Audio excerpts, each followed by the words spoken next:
Hello, good day ladies and gentlemen. Welcome po sa another video na sasagot sa inyong mga katanungan. Naku, alam niyo po ba, marami nagtatanong sa atin kung legit daw ba tayo. Ano po, syempre sabi ko nga po, hindi ko na po kailangan pang i-prove yung sarili ko mga kaibigan na legit ako. Kasi parang ano yun, matik po yun, di ba? Pag tinanong ka na isang tao, kung hindi siya legit, hindi naman siya magsasabing hindi ako legit. Kung scammer po ako, di po ba, sasabihin ko na, sa palagay nyo ba, sabihin ko, ay wag po, ay, scammer po ako. Tama, di ba? Wala namang ganun eh. So, lahat po talagang magpapanggap na sila po ay legit, no? So, ibig sabihin nun, talagang magpapanggap sila, i-deceive talaga nila, kay lolokohin talaga nila. Nagpapanggap sila na parang totoo, pero hindi naman talaga mga kaibigan. Malalaman mo naman na legit ang isang kamukha ko po. No, bakit ka mo? Syempre, number one, makikita mo yung YouTube channel ko, di ba? Yung YouTube channel ko, kahit pa paano naman, nasa 30,000 subscribers. Mahigit po yan, mga kaibigan. Diyan pa lang, makikita mo na puro mukha ko yung nandyan. At kung iba-backtrack mo pa yung mga videos ko in the past, pati family ko nandyan din, pati mga anak ko nandyan din. So, dun pa lang, sa YouTube channel pa lang, hindi ka na magdududa na ano yan, na hindi siya totoong tao, scammer siya at manloloko siya, di ba? Every day tayo nag-upload para po i-update po kayong lahat mga kaibigan tungkol sa inyong mga GCash.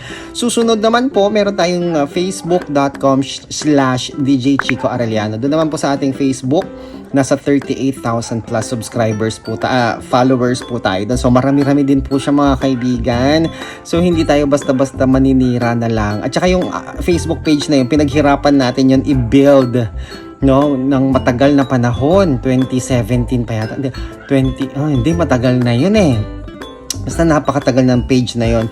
Talagang unti-unti pinalago po natin siya mga kaibigan. At doon din makikita mo rin mga pictures ko rin yun nandun. Hindi po tayo manloloko. Si DJ Chico po mga kaibigan. So doon pa lang makikita mo na legit nga siya. At saka sa mga nagtatanong, bakit wala kang GC? Kasi po karamihan ng mga clients po natin classified. Ibig sabihin confidential po. Ayaw nilang ma-invade yung kanilang privacy. Kung ayaw po ninyo, kung sabi ko nga po, kung gusto ninyo na may GC, ay wala naman pong problema sa akin dahil hindi po talaga ako magpo-provide ng GC sa ating lahat. Kung gusto po ninyo, marami naman pong iba na nagko-convert din po ng kanilang, nagko-convert, sila po ay merong GC. Yon. Sa kanila na lang po kayo mag-join. Hindi ko naman po kayo pinipilit na mag-join sa akin. Basta sinasabi ko sa akin po, wala pong GC. Pag mag-join ka naman sa akin, you can have my number, you can have my personal Facebook account. You can follow up, you can always make a follow up sa akin every time na kailangan ninyo ng update. And doon naman makikita ninyo sa system natin. Makikita nyo naman po doon kung ano ng status ng conversion, di ba? Mabilis lang naman yun. Hindi mo mamamalayan yung araw, saglit lang po yun. Kaya kung interesado po kayo magpa-GGives convert, mga kaibigan, don't hesitate na mag-comment down below or i-click nyo po yung notification link, i-click nyo po yung link na nandyan sa description box sa baba or check nyo po yung comment section. Andyan po yung aking link kung saan nyo ko pwedeng makontak directly. Kayo po yung magko-contact sa akin, hindi po ako yung magko-contact sa inyo. Tandaan nyo po yan guys ha. Yan po yung mga isang style ng mga scammers ngayon, na sila yung nagre-reach out sa inyo. Hindi po mangyayari yon. Dito po sa atin, kagaya po na experience ko rin in the past, kayo po yung magme-message sa akin dahil kayo po yung may kailangan. Ano po? Hindi po ako magme-message sa inyo na kung interesado ba kayo or not. Okay?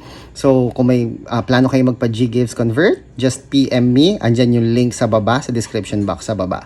Mag-ingat po kayo mga kaibigan dahil merong bagong scam na na-report po sa atin tungkol po sa GGives conversion. Alam nyo ba mga kaibigan na nagiging ano na siya, kamukha na siya ng legit na GGives conversion talaga. Isipin mo talaga galing kay GCash. Pero hindi, makita mo yung email domain niya at gmail.com at yahoo.com. Ano yung sistema na ginagawa nila? So, they will reach out to you, they will offer you something, tapos doon sa email na yon makikita mo yung email nila sa iyo. Nakalagay pa nga GCash conversion. GCash cash conversion.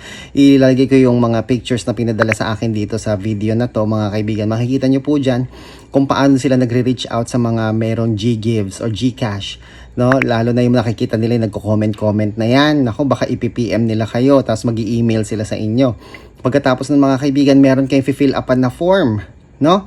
Mag-fill up po sila ng form. Merong form na galing doon sa email na ipapadala sa inyo. Pag inopen mo yung form na yon, makikita mo talaga na legit cash conversion talaga siya. As in, Isipin mo si GCash yung nagko-convert, no? Pero alam niyo mga kaibigan, ang GGives hindi po yan kino-convert ni GCash. Ano po mga kaibigan?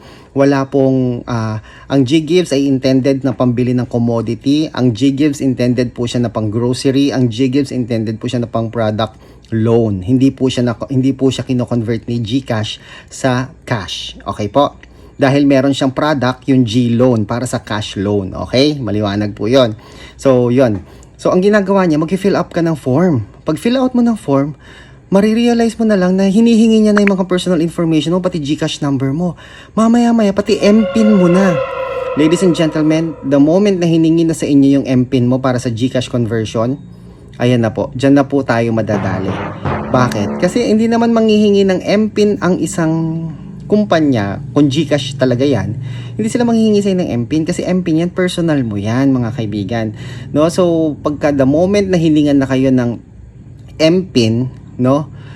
Mag-ingat na po kayo, i-stop nyo na po yan. Tigilan nyo na po yan mga kaibigan. Lalo na, hindi nyo naman sila kilala. Lalo na, hindi nyo naman alam kung ano yung gagawin nila sa inyo. Di po ba? MPIN po yan, i-access po nila yung inyong GCash account. At lahat po, lilimasin nila yan, sisimutin nila lahat ng lamang pera dyan, mga kaibigan. Never, never, ever trust somebody, kahit pa iyong kapatid, kapamilya, kamag-anak. Siguro pwede mo nalang pagkatiwalaan na the least is your spouse, asawa mo, or siguro nanay mo, or anak mo, no? Pero bukod kahit nga anak mo delikado pa din, 'di ba? So basta ganun po 'yun mga kaibigan, no? Ingat po kayo sa mga scammers. Kung gusto niyo ng legit GGives conversion na sa akin po, mag-comment down below po kayo. Huwag kayo mag-comment down below pala. I-click niyo yung link diyan sa baba, yung aking link. Mag-reach out po kayo sa akin. Hindi po ako ang magme-message sa inyo, kayo po ang magme-message sa akin. Wala po tayong GC or anything. Okay? Enjoy the rest of the day and God bless.